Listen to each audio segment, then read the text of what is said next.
I was asking about Morricone because this movie seems like it's a natural. It really lends itself to Morricone more than anything you've done before. Well, one of the things is in the first. In the first half of the movie, which to me, the first two chapters basically, that's in particularly kind of the spaghetti western vibe of the film. That's the spaghetti western done with World War II iconography aspect of it. And I just even remember when I was shooting the opening sequence, everyone on the crew was just like, Quentin, this is your first western. I mean, this is a western scene. And oddly enough, the Nazis in their uniforms, in their cars, on their motorcycles, it didn't break the Western vibe. It went with it in a strange way. I mean, they filled in for banditos or whatever. I mean, outlaw riders. They looked right. It didn't stop the Western vibe at all. And I also like the idea of the landscape of spaghetti westerns, the world that they take place in is one of the more brutal no man's land worlds that you can go to. That first sequence of the wide open space in a farm, someplace, a farmhouse, someplace that's innocuous, that something really horrible is going to happen. Yeah, and then also, but the thing is, in Europe at that time, especially if you were Jewish, but just Europe in that time, that was like a spaghetti western world. That life was cheap. You could die like this and everything, and so I thought that worked really well with that. So I use a lot of Morricone, in that opening stuff to kind of cement that spaghetti western, that western mood in those first two chapters. But then you're right, though. After that, then it stops being. I continue using him, but it stops being. It's less spaghetti western, and it's more operatic. And you can say spaghetti westerns are operatic, of course they are, that's obvious. But it does go away from the westerns. And the piece of music I use, An Amico, from a Revolver, Sergio Solomon's Revolver. There's a few tracks from Sergio Solo movies in here. Yeah. And I give him a thank you on there because after I use so many ones from different of his movies, I gotta give Sergio a little shout out. I remember watching that film.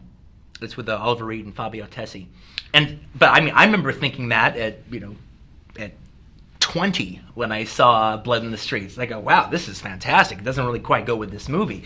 So I've always had it in my mind that's actually An Amico is definitely the one that I've been wanting to use for years and years and years.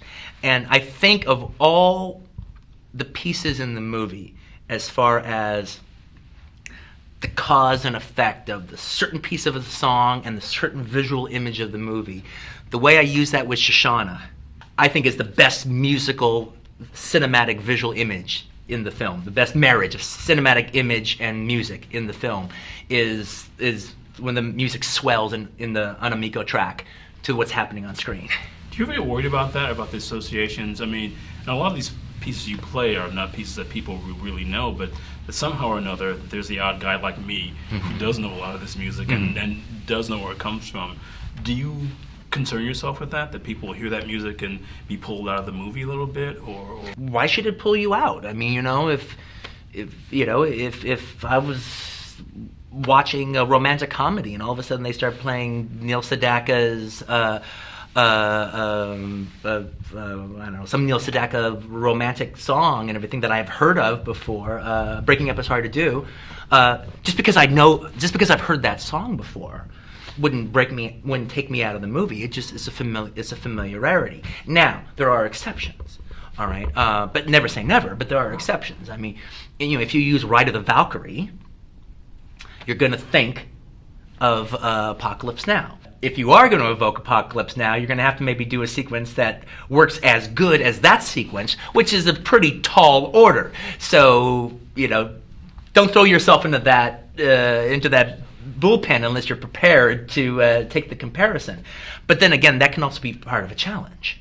At a certain point, you must hear something that triggers a scene or a film or a character that you want to write. There's all kinds of times where, this would be a good theme for a character, this would be a good theme for a suspense piece. My material and my characters have to come first. When I find a great piece of music I'd like to use, it's waiting to find the perfect marriage. It's more like, hey, this would be a great piece of music for a rape scene, or this would be a great piece of music for a this or for a that. Well, if one of these days I ever do that, I have this in my back pocket. And it's one of the reasons why I don't want to just throw it over there to make the movie easier going down. It's like my job as a storyteller to make the movie exciting without just putting innocuous music to make the pace a little better. So that when I put music in, it has an effect. You hear it. It's not just ting ting ting ting ting ting ting kind of music because it's supposed to be suspenseful.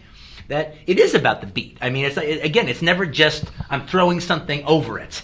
It's supposed to be exciting. It's supposed to rev you up. It's supposed to get you going. Yeah, there's a symphony going on, just moving you forward. Yeah.